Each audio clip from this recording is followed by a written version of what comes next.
Thank you, everybody. Thank you, Ashley. Thank you, Dennis. Thank you, everyone, for coming out. I'm David G. I'm an alcoholic and an addict of many sorts. Grateful to be here tonight. Grateful for a recovery date of August 8th, 1994.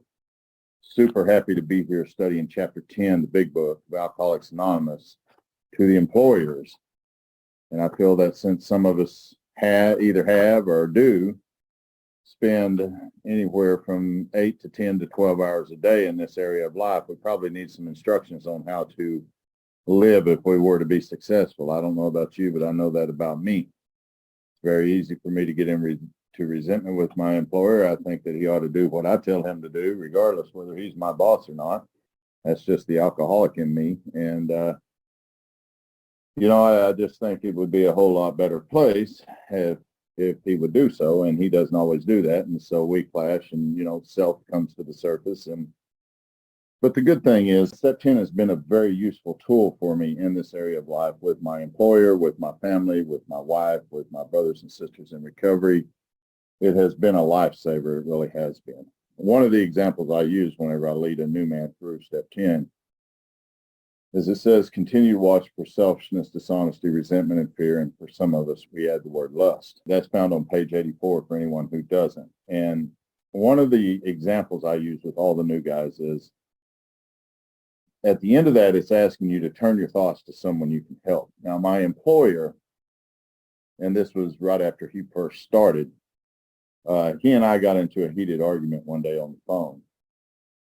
And I seen that coming to be a resentment, so I just kind of backed away from the situation, excused myself from the phone call. I asked God to remove that because I seen it coming on, just like it asked us to do in Step 10. The other thing that I did was I sent out a text, I've spotted resentment, I've asked God to remove it, and I'm going to turn my thoughts to someone I can help. So I didn't owe an apology because I hadn't taken action based on that thought. Thank God. That's something I always used to do immediately. I was just emotional, that emotional charge. But this time I did something different. I backed away from that. And I asked God to remove it. And I turned my thoughts toward washing and waxing his car and cleaning it up for he and his family so they could go on a nice vacation. Now, he lives in Kansas. I'm in Oklahoma. That's about a 300-mile difference. But whether he's 300 miles away or he's 1 mile away, the chances of me ever washing and waxing his car so he could go on a nice vacation is slim to none. But see, it doesn't ask us to take action. It's good if we can do that. But it says to turn our thoughts towards someone we can help. And that's what I did. I turned my thoughts toward doing that for him. And when I did, that feeling of resentment was replaced with a little bit of serenity and peace, and I was able to make it through that without a big ordeal. And I bring that up only because we're in this chapter tonight, and it's the employers. Now, this isn't the only chapter that wasn't written by Bill in the big book of Alcoholics Anonymous, but it is definitely one of the two. The Doctor's Opinion, of course, was written by Silkworth. And this here was written by a man that they called Hank P. Now, his name was Hank Parkhurst, Parkhurst. And he was a salesman for Stanford Oil in New Jersey. And he made a very good living. There's no doubt. For that day and time, with the Great Depression and everything going on, he made a great living. Well, like most of us, he loses his job over drinking or acting out or whatever the case may be. For him, it was drinking, and what happened was he ended up in Towns Hospital, and that's where Bill found him, and Bill helped him to recover in 1935. So with him being the businessman that he was, and I'm sure that he had a lot of help as far as pushing the financial part along to having this book written, it would only make sense why Bill would pick him to write the chapter to the employer. So there's in the Doctor's Opinion, and I'll just flip back over here to that, it gives us one of two stories toward the end of that chapter. And on Roman numeral 31, which is XXXI, I'm not real good with Roman numerals, but I'm pretty sure that's what that is. Roman numeral 31, the Doctor says this. He says, what is the solution? Perhaps I can best answer this by relating one of my experiences.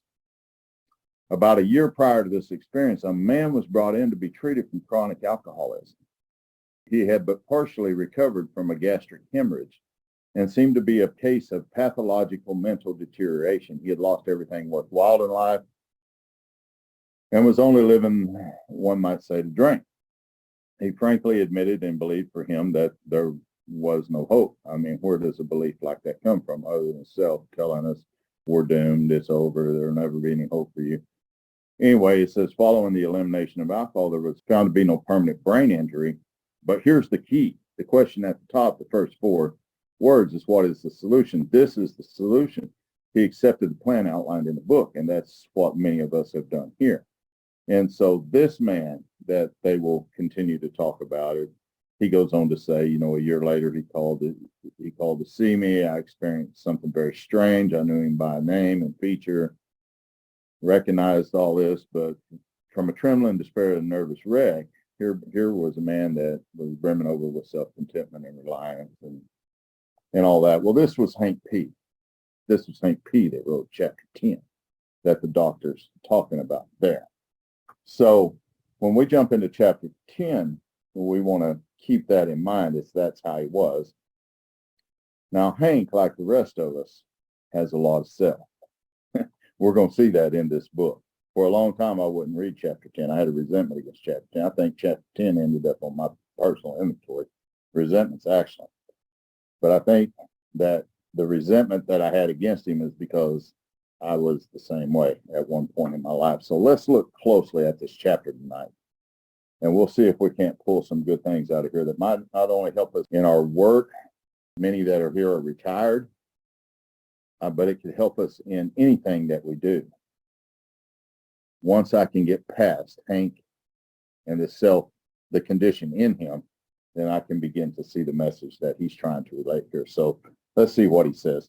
Chapter 10, to employers. Among many employers nowadays, we think one member who has spent much of his life in the world of big business. He has hired and fired hundreds of men, and he knows the alcoholic as the employer sees him. His present views ought to prove exceptionally useful to businessmen everywhere, but let him tell you. I was at one time the assistant manager of a corporation, and we've already established that was Stanford Oil in New Jersey, and employing 6,600 men. That's a lot of men. One day, my secretary came in to say that Mr. B insisted on speaking with me, and I told her to say that I was not interested. I had warned him several times that he had but one more chance. And not long afterward, he had called me from Hartford on 2 successive days, so drunk he could hardly speak. Well, I don't know why that should be a surprise to anybody who knows an alcoholic. I mean, that's just kind of what we do. I told him he was through finally and forever, so he fires the man. Here's what happens. The secretary returned to say that it was not Mr. B on the phone, it was Mr. B's brother, and he wished to give me a message. I still expected to plead for clemency, but these words came through the receiver. I just wanted to tell you that Paul jumped from a hotel window in Hartford last Saturday. He left us a note saying that you were the best boss he ever had and that you were not in any way to blame. Now, I don't know about you. I've had some guys that I've sponsored sadly and tragically end their life because they just could not or would not see this way of life. It's a terrible thing. I would really like to think that, God forbid, that was ever me. The last thing I'd want to do is leave a note for my boss telling him how damn good he was. That just probably wouldn't happen. You know what I'm saying? I just don't think that would be anything that was in my mind, but it was here. And so he says, another time I opened a letter which laid on my desk. A newspaper clipping fell out. It was the obituary of one of the best salesmen I ever had. After 2 weeks of drinking, he placed his toe on the trigger of a loaded shotgun, the barrel in his mouth. See, that's the end result of this. If we don't have the spiritual awakening, we always return back to self. And after a period of time, you know, the end result of relapse is always death. And in page 58 of the big book of Alcoholics Anonymous, it tells us that there's 2 kinds of people that aren't going to make it in AA. Now let's take a look at that real quick. I don't want to jump around too much and kill a bunch of time, but But I think it's important that we look at this. It's read every time that we go to an AA meeting or any kind of meeting, especially in person. It says, rarely have we seen a person fail who has thoroughly followed our path. Those that do not recover, and if we do not recover here, there's only one other option. We die. There's two classes of people. There's those that cannot, or those that will not completely give themselves to the simple program. So whether this man on page 137 was a cannot or a will not, it doesn't matter. He didn't recover. He died. And that's the end result of this here. A loaded shotgun, the barrel in his mouth, he pulled the trigger. He said, I discharged him for drinking 6 weeks before. So still another experience. Here's 3 experiences now. A woman's voice came faintly over long distance from Virginia. She wanted to know if her husband's company insurance was still in force 4 days before he had hanged himself in a woodshed. Now, I can very much relate to that. I had a young man that I sponsored here in Oklahoma. I love this guy. He came in. He ended up getting sober. He had a spiritual awakening. He got 4 years sober for the first time in his life. He went back to sleep to self because he would not practice steps 10 and 11, and he wouldn't do 12. And he ended up going back to sleep, and he relapsed, and then he'd come back and he'd get a year and he'd get a year. And one night he done the very same thing. He hung himself in his closet. And, the voices within just get to be too much after a period of time. And we do one or two things. We either recover or we die. And so this book, when it tells me, I take that very seriously today. He said, I've been obliged to discharge him from drinking, though he was a brilliant, alert, and one of the best organizers I've ever known. Here's what turns me off. I hate P to begin with. Now, I come to love him later on, don't get me wrong, but right here, I don't like him at all. Here were 3 exceptional men lost to this world because I did not understand alcoholism as I do now. To me, that almost sounds like he feels he has the power to have saved them had he done something different. And I don't know about the alcoholics in your area, but the alcoholics in mine, we are beyond human aid. Now, a man can guide us. He can help us. He can be all this. But if it doesn't come from a loving God, a source, the creator of the universe, whatever you want to call it, it doesn't matter what man, how much he knows or what he didn't know, they're not going to be able to save us here. They're just not. Those men didn't die because he did not understand alcoholism as he does now. They died because they suffer from a spiritual disease brought on by a human condition, and that's called self, and it's out to kill us. And in the end, that's exactly what it does, and that's exactly what it did here. Had nothing to do with him. So he says, what irony. I became an alcoholic myself, and but for the intervention of an understanding person. See, I don't see anything about God. And please prove me wrong if you can. I've been reading this book and studying this book and trying to share this book with others for almost 30 years. And if you see thee, thou, creator, source, God, infinite wisdom, anything that relates to God in this chapter, please let me know. Because I've studied up and down, back and forth, and I don't see it here. This is the only chapter in the book that I don't see that in. So for me, that starts sending my head in another way. I have to pray and ask for spiritual understanding. So it says, but for the intervention of an understanding person, forget God, or any of that, I might have followed in their footsteps. My downfall cost the business community unknown thousands of dollars, for it takes real money to train a man for an executive position. I agree with that. This kind of waste goes unabated. We think the business fabric is shot through with a situation which might be helped by understanding all around. Now, nearly every modern employer feels a moral responsibility for the well-being of his health, and he tries to meet these responsibilities. That he has not always done so for the alcoholic is easily understood. I mean, we are very aggravating people. I mean, just ask anybody that has lived with us for just a little while, and we know how to drive you batshit crazy in just a short amount of time, and don't even really mean to be doing that. That's just kind of how the way it is. So very easily understood. To him, the alcoholic has often seemed a fool of the first magnitude. Now, it only seemed that way. It doesn't mean that he is that way. It only seemed that way. So I want to pay close attention to these words and the way that they're being outlined here. Because of the employee's special ability or his strong personal attachment to him, the employer has sometimes kept such a man at work long beyond a reasonable period. I think it's the same way for the sexaholic. I really do. At least it has been in my case. Now, I've been in a supervisor's position for a long time in the oil and gas industry here in the U.S. And you run into all kinds of personalities and all kinds of people that you have an opportunity to carry this message to and to try to help. And some of them are they're the smartest men that I've ever met. I mean, they're so damn smart, they're dumb. And it's insane at the abilities that they have. And it's hard to let a man like that go. I mean, there comes a point when you have to, but it's hard to let a man like that go because an employee of that caliber is hard to find. But if he's, you're only as strong as your weakest link is what they always would tell us in the oil field.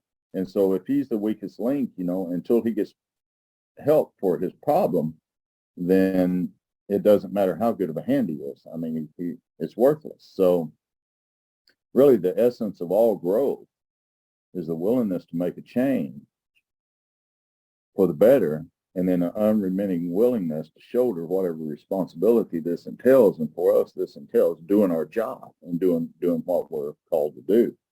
But when I'm under the weather, I'm unable to do that. So it says, some employers have tried every known remedy. In only a few instances has there been a lack of patience and tolerance. I have met many employees who have been very patient and very tolerant. The good thing about most of them being a practicing alcoholic is they don't really understand alcoholism, or they don't really understand sexaholism. So as a practicing alcoholic, I would use pity, I would use this, and I would come up with all these stories to support all of that. I can remember at one time I worked at a nearby place here, and I can remember I was gone for a week. And I show up and I got a black eye and my chin's hanging over to one side, and I've been in a barroom fight and all that stuff, And so I start telling them this sad story of how I wrecked my car in the Oklahoma City area, and I really didn't have the money to get in. And the old lady that worked there, she was so sweet. She was like, "Oh my God, I'm so sorry. You need to." And her daughter was like, "He's full of crap, I mean, he's been out drinking. We need to fire him." And the lady wouldn't do that. And what I did that day was I zoned in on her patience, her tolerance, her kindness, and her love. And I used that for a long time to come until they finally ended up letting me go. I was unemployable whenever I drank like that. I just couldn't hold a job. I didn't have a problem getting one. I just couldn't hold one. So it says that there's been a lack of patience and tolerance, and we who have imposed on the best of employers, and that was me, can scarcely blame them if they have been short with us. Now here, for instance, is a typical example. An officer of one of the largest banking institutions in America knows I no longer drink. One day he told me about an executive of the same bank who, from his description, was undoubtedly alcoholic. This seemed to me like an opportunity to be helpful, so I spent 2 hours talking about alcoholism. Now, from what we know of this book, and I'm sure this book or either the contents of it were going around, and I'm pretty sure that that's what you do. So if you'll join me for just a quick second on page 90, this is the interview process that we do prior to working with anybody. And I want to read just a little bit of it. And if you see where it says that we spend 2 hours talking about alcoholism, shut me down. I want to know that, because I'm pretty sure I don't see that here. When you discover a prospect, or a sponsee as we would call it today for Alcoholics Anonymous or Sexaholics Anonymous or whatever it is, find out all you can about him. If he does not want to stop drinking, do not waste time trying to persuade him. You may spoil a later opportunity. This man may have very well done that over there. The advice is given for his family also. So we see that we do give advice on some level here. They should be patient, realizing that we're dealing with a sick person. There's no indication he wants to stop. Have a good talk with the person most interested in him, usually his wife, get an idea of his behavior, yada, yada. And you can go on down the list. But nowhere does it say that we spend 2 hours talking about alcoholism. So I see that he's kind of off track here. So he says, I spent 2 hours talking about alcoholism, the malady, and described some of the symptoms and results as well as I could. Now, we know what some of those things are today because of self. We know there's anger. We know there's resentment. We know there's self-esteem. We know there's fear. We know there's pride. We know there's ambition. We know the symptoms. But for me to sit here and tell you what those symptoms are really doesn't make a hill of beans one way or another. But when I ask you how you react once your pride is threatened, once your self-esteem, someone trashes that, you begin to tell me the behavior surrounding that. Then we can begin to show you the actions of alcoholism based on the symptoms. And this all comes from self. And so he says, his comment was very interesting, but I'm sure this man is done drinking. He's just returned from a 3 months leave of absence. He has taken the cure. That's what they called it in the 1930s, taking the cure. You would go take the cure and you would come back, and many of them never made it again. But he says he has taken the cure, he looks fine, and to clinch the matter, the board of directors told him that this was his last chance, which if you're an alcoholic like I am, I will take that to heart for about maybe 3 to 4 days. But the mind's always going to return and convince me that it's a pretty good idea to drink or act out or use or whatever the case may be. And I'm going to take action based on that thought. And self is going to lead me right down that hole again. And there goes the job. There goes the family. We all know that story all too well. So he says the only answer that I could make was that if the man followed the usual pattern, that he would go on a bigger bust than ever. I believe that. I felt this was inevitable and wondered if the bank was doing the man an injustice. Well, he says he felt. We know that feelings are a part of self whenever they're not in the right way. But nevertheless, he says, why not bring him into contact with some of our alcoholic crowd? Absolutely. Let's take him to a meeting. Let's introduce him to the fellowship. I bring a brother into the Freedom Seekers. Let's introduce him to Step 10. Let's show him what we do. So he says he might have a chance. And I think really that's what we're looking for more than anything, is that he have a chance. He says, I pointed out that I'd had nothing to drink, whatever, for 3 years now. I think that's a very good thing to tell a man, to show some kind of inspiration. But as I was reading with a friend today, we see that the word inspiration really connects to being in spirit. So if I'm in spirit and I'm wanting to give inspiration, I'm not going to do a whole lot of that about telling you not what I've not done to drink for 3 years, or 28 years in my case now. I want to tell you how I recovered from self, where drinking and acting out and lust and booze and overeating and undereating and all, it doesn't exist there. Why? Because of the spiritual state of mind that puts us in a higher place. Self cannot be there. So for me, I want to talk more about what I've recovered from, which is a hopeless state of mind, rather than what I would do to not drink. Now, I understand he's with the banker, and this is probably something that should give him some encouragement. But it says in this phase of difficulties would have made 9 of 10 men drink their heads off. Why not at least afford him an opportunity to hear my story? And I think that's what we do, the same way Bill did back in the doctor's opinion. So look at the banker's reaction. Oh no, said my friend, this chap is either through with liquor or he's minus a job. I don't know about you, but I don't do real good with threats. You know, you take away my job, I go get another one, or I won't have one at all. We'll put the old lady to work. I mean, this is kind of how my head thinks.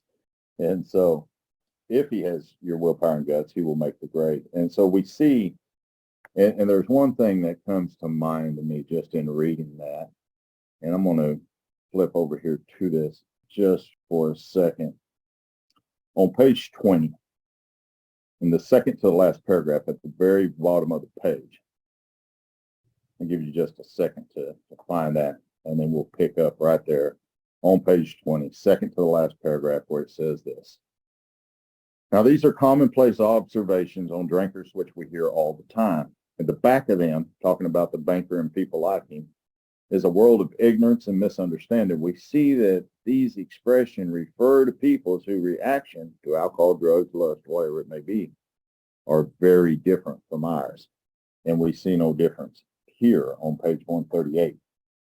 So either he has your power, your willpower and gut. If he has your willpower and guts, he'll make the grade. So he says, I wanted to throw up my hands in discouragement. Well, if inspiring and encouragement is of the spirit, discouragement, it must be not of the spirit. And so when I throw up my hands in discouragement, I've usually got a bit of an attitude there, and that's usually self is beginning to block me from that sunlight. So it says, I wanted to throw up my hands in discouragement, for I saw that I had failed to help my banker friend understand. There's a whole story behind that. He simply could not believe that his brother executive suffered from a serious illness. There was nothing to do but wait. Well, what always happens to guys like us? Presently, the man did slip again, and he was fired. Of course, the obsession to alcohol is going to return. We're going to act on that, or acting out, whatever the case may be.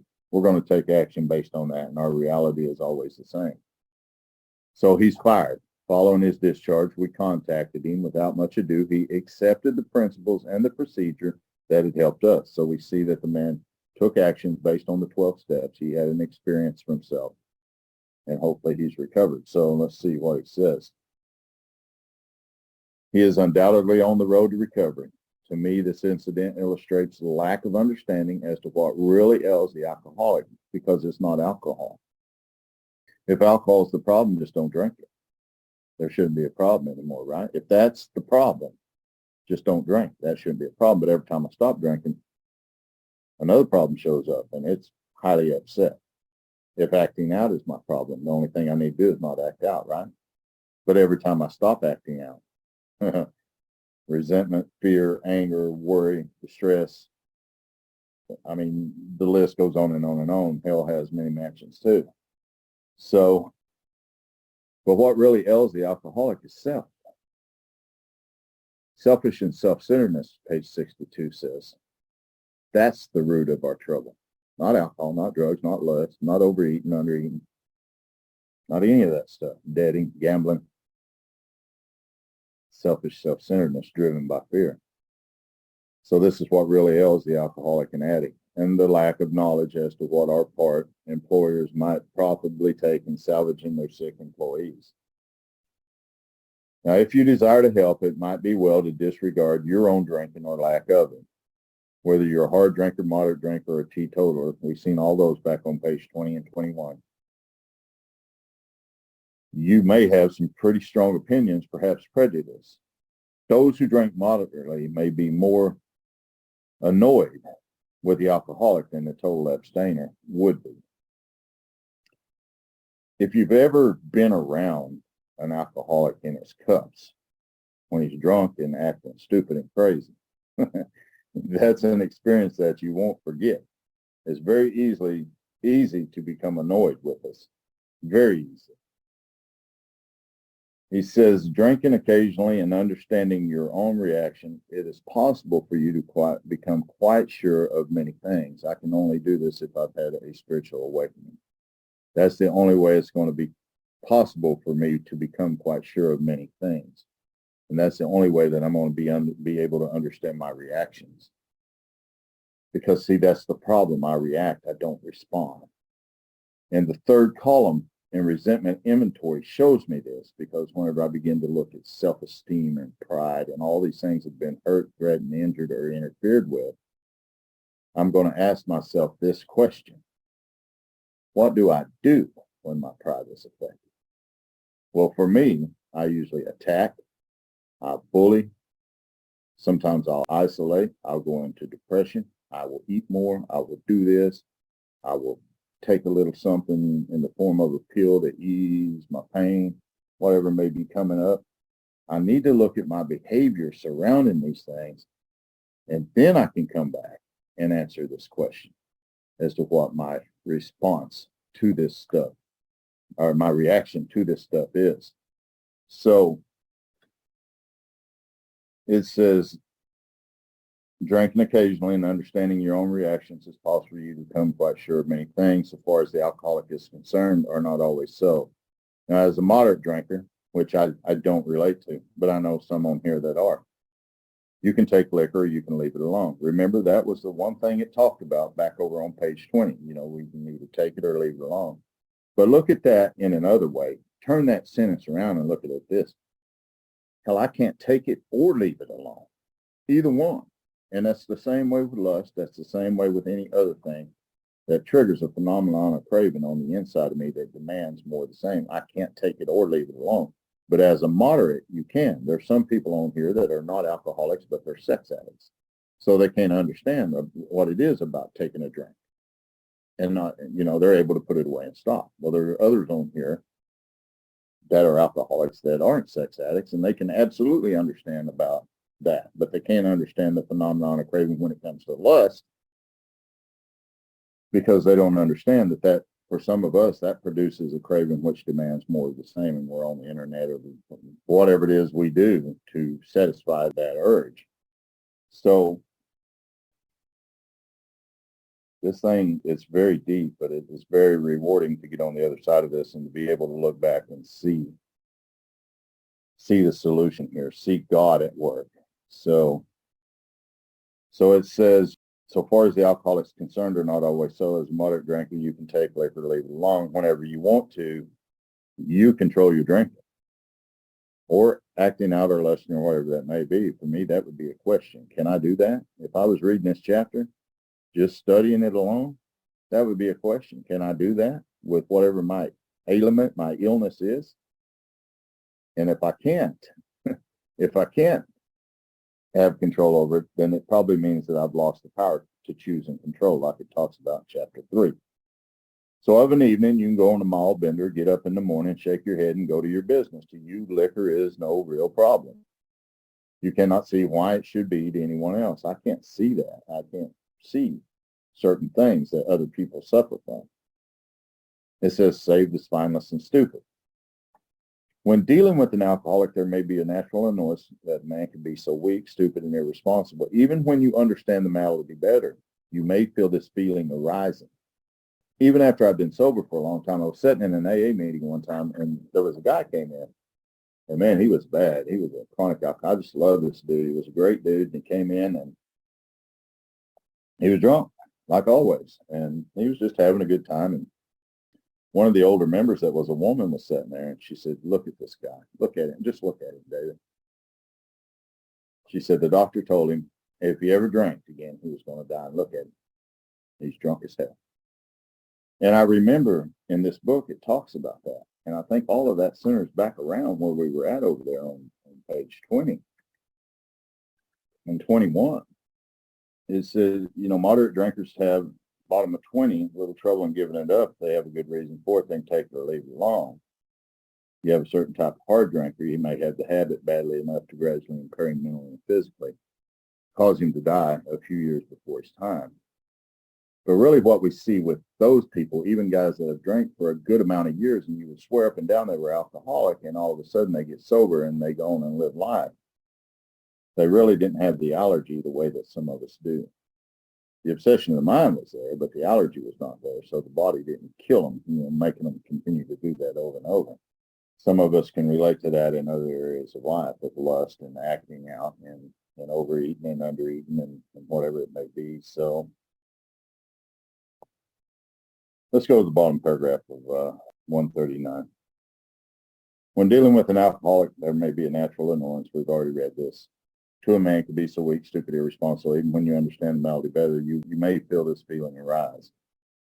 As you look at the alcoholic in your organization, is many times illuminated. Is he not usually brilliant, fast-thinking, imaginative, and likable? I don't know about any of the alcoholics in your area, but most of them I know are absolutely this way. Most of them are really good dudes, and they're definitely lively and all of that stuff, imaginative. Think about that with the sexaholic. Oh my God, that's one of our biggest things is the imagination. And so when sober, does he not work hard and have an knack for getting things done? That's a question. If he had these qualities and did not drink, would he be worth retaining? That's a question right there to look at. And think about that with the sponsees that are in our life. If they didn't do some of the things that they did, they fall back and they fall out and they fall back and they fall out. Would they be worth holding on to? Well, absolutely they would. Should he have the same consideration as other ailing employees? I would think so, because he's sick. And so Is he worth salvaging? If your decision is yes, whether the reason be humanitarian or business or both, the following suggestions helpful. Can you disregard the feeling, and I think that's going to be the key word there, that you are dealing only with habit, with stubbornness, or with weak will? I got to get on the other side of that thing. That kind of feeling is false, because we're not dealing with habit, stubbornness, or weak will here. We're dealing with spiritual illness, not because of the spirit, because of the common manifestation of self. If this presents difficulty, rereading chapters 2 and 3, where the alcoholic sickness is discussed at length, might be worthwhile. And that's a pretty good idea to do, especially if you're working with a new guy that can't seem to get it for whatever reason. I don't really want to go back and begin all the way down to the front and try to rework the person through. I want to go back to chapters 2 and 3, like this is saying, and I want to take a close look at this with them. It has been my experience that this is very helpful. Now, you as a businessman want to know the necessities before considering the result. That's common. If you concede that your employee is ill, can he be forgiven for what he has done in the past? I think until that's done, no matter whether you're at work, at home, in the program, wherever you're at, until forgiveness has taken place, really, there's just always going to be a spirit of discouragement. There just always will. Can his past absurdities be forgotten? I want that from God. I just do. I want complete, total forgiveness, never be brought up charged against again. I should be more than willing to do the same thing for my brother, and I fall short of that many times. I really do. I think we all do. Can it be appreciated that he has been the victim? Look at this. He has been the victim of crooked thinking. One of the very few times this book's going to talk about you and I being a victim. Not of alcohol, not of drugs, not of lust, of crooked thinking. We're going to call that self. Directly caused by the action of alcohol on his brain. Well, every action is born in thought. So it had to begin with thought. It just had to. I well remember the shock I received when a prominent doctor in Chicago told me of cases where pressure of the spinal fluid actually ruptured the brain. That's pretty good information to know, but it really doesn't mean a lot when I'm in the middle of my sickness. I don't really care. I put myself in places where disease could very easily get me. And it's not because I don't want to live, and it's not because I hate everybody. It's because I'm a victim of crooked thinking, and I take actions based on that crooked thinking, and I end up with a crooked outcome every single time. No wonder the alcoholic is strangely irrational. Who wouldn't be with such a fevered brain? Normal drinkers are not so affected, nor can they understand the abbreviations of an alcoholic. Your man has probably been trying to conceal a number of scrapes, perhaps pretty messy ones. Self tries to manage and control and clean all this up, put all these fires out. And I still want to put another one out, but there's one burning over here, and I got to get back over here, and it's just a big rat race. That's what happened to me in my sexual addiction there at the very end. I was chasing so many fires trying to put it out that they all ignited again and burnt me to the ground. I wasn't even paying attention to it. So, yeah, he's been trying to. So I don't think it's him that's trying to conceal the number of scrapes. I think it's self. I think it's that mental activity within that tries to do this, perhaps a pretty messy one. They may be disgusting.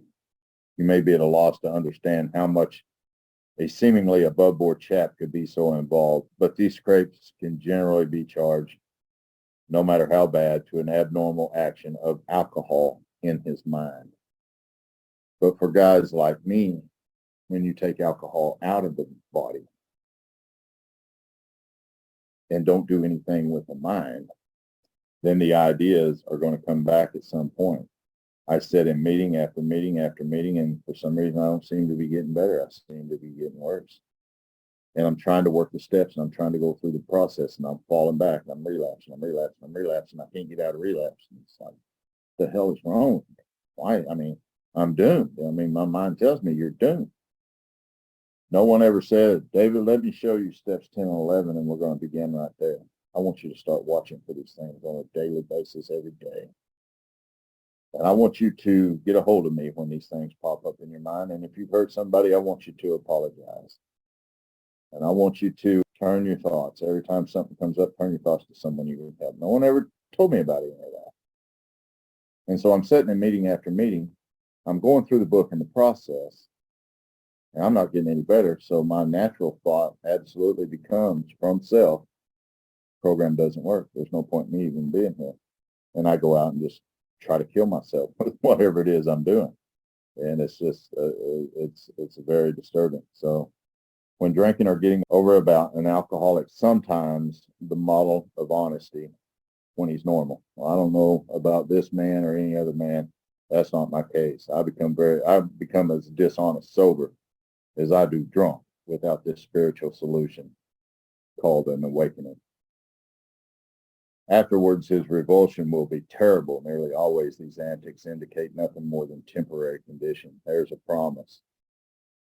Well, that's not to say that all alcoholics are honest and upright when they're not drinking. I don't know very many. Of course, that isn't so, and such people not often may impose upon you. Seeing your attempt to understand and help, remember the little lady that I talked about? That's exactly what I did to her. Some men will try to take advantage of your kindness. Watch for this. If you are sure your man does not want to stop, he may as well be discharged. The sooner the better. Absolutely so. I expect that today.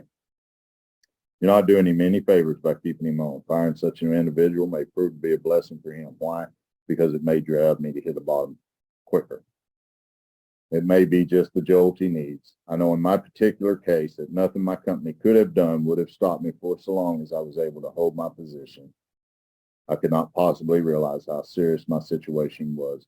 Had they fired me first, and had they taken steps to see that I was presented with the solution contained in this book. Now, here's something I agree with Hank P. on for sure. If I had been presented with the solution contained in the book, not thank God for the meetings, but we're not talking about the meetings. We're talking about the program as outlined in the book. He says, I might have returned to them 6 months later. Oh, well, man. So we'll just stop right there for now. And I hope it's given you a little deeper insight to the chapter than maybe you've seen before, or maybe not. But please share with us. If not, I know we're going to go into some questions and answers. And really, I like to hear your experience, strength, and hope if you have any. So thank you, everybody, for letting me come out to share. I appreciate it. This concludes David's share on tonight's chapter, but we encourage you to keep listening as he answers questions from the audience and shares additional experience, strength, and hope. David, I just wanted to thank you so much for all of the history that you have shared over the past 35 weeks. I definitely learned some new things tonight about Hank P. and where he was from and what he did. So I did have one quick question about that, but other things I wanted to say. Is that from like AA Comes of Age, or did you pick things up from Joe and Charlie? Like, what's been your experience there?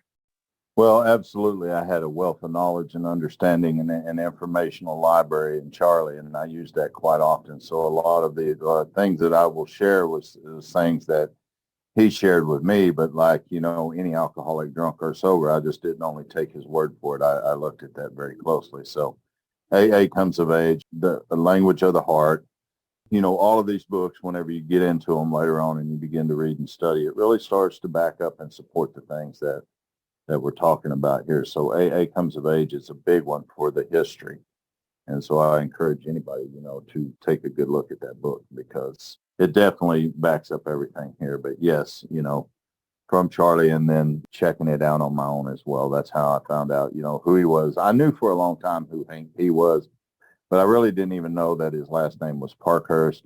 I didn't know that he was from Stafford. I didn't know that, he had worked in the oil industry, that I didn't know any of that stuff. So for me, whenever I'm studying the book, I always want to have the facts of that available because somebody's going to call you on it for sure. So anyway, that's been my experience. Thanks, Ashley.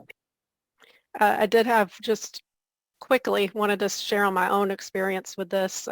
As you were going through 137, maybe it was 138. One of those pages, I had just never really seen this before, to take out the word like employee and just put sponsee in there. And it really was speaking to some experience that I've been going through recently, but also just in applying the principles in the program. I had gotten fired from acting out back in July of 2021. I worked the program in about 5 months and then got rehired with that company. So I just wanted to share that this book really does work. It's been what changed my life. And so just, yeah, appreciate you letting me share. But anything you want to comment on, or we'll go to someone else? Yeah, just go ahead and pass it on, Ash. Yeah, I'm grateful for you though sharing that experience, because I know that I've been fired for many jobs for drinking and the other things that I've done, acting out and stuff like this. But the good news is, we have a chance to make that right. And today, I'm one of the better employees of my company. They call on me a lot. They really do. They know that I tell the truth, sometimes not always in love, but I've worked on that as best I could, and things are much better in that area for me than before. But it doesn't matter where I go today. Like, I know today, if God forbid I lost my job today, within 30 minutes I'd have a job today. There's not a doubt in my mind. And that's huge for someone like I was. So thank you. I just want to share my gratitude for hearing such wonderful wisdom this evening. I relate very strongly to this particular chapter. I worked for one of America's best employees in Europe for many years, and they're still held up globally as one of the most ethical companies to work for. And back in 1998, I was literally at the end of a rope. Well, metaphorically speaking, but dangerously so, according to the people I was talking to. And it was wonderful how they rescued me and just said, go to your treatment center. I went to Cottonwood, and it was the start of my wellness. I wouldn't say totally cured or anything like that, because I'm still quite capable of being a complete loon. But I lost a very good friend. They found him in the trunk of his car. He committed suicide, and this illness is it thrives in corporate businesses. I mean, employers, and in my experience, the people who employed me were addicts themselves. They love the dynamism and energy and drive and determination to succeed, which I know I have as an addict, alcoholic and sex addict. And I mean, it's quite dangerous, really, when I consider how far I still am capable of pushing myself, even at my age. But I just wanted to say, by having listened to you tonight, you brought such sense to this chapter for me. I've lived in this chapter. I've lived through it. And, thank God there is this fellowship. There's this wisdom that people like yourself can implant into my mind, because I don't get this each and every time. And I need to keep listening. But also, I'm grateful that there are corporations, particularly here in America, and I know in England as well, that actually do have a strong ethos of helping addictive people. As Ashley just rightly demonstrated, within 5 months she was re-employed. I was sent to a treatment centre with their blessing. And that was back in, let's say, the dark ages of 99. So, yeah, I'm just grateful. I'm grateful to be alive. I'm grateful to be here tonight. Thank you very much indeed. It's wonderful to hear you. So I have a quick question regarding what you read on page 141, where it says, if you are sure the man does not want to stop, he may as well be discharged. The sooner the better. You are not doing him a favor by keeping him on. Now, I realize it's talking about a boss with an employee, an employer to an employee. But when I go back to page 35, it mentions the fact that they would work with this man on page 35. On each occasion, we worked with him, reviewing carefully what had happened. He was drunk a half a dozen times in succession. Is the difference between these two situations is one is what the employer is doing with the employee, and the other is what the man in treatment is getting from his help the people that are around him to help. Is that the difference between the two instead of keeping on trying and trying and trying? I know that Yes. Ashley mentioned sponsee, and when this has been read in other meetings, it talks about the sponsor firing the sponsee. Yeah, that's a very good question, because that's exactly, it's not talking about a employer-employee relationship here on 35. It's talking about them doing a 12-step call on this man named Jim.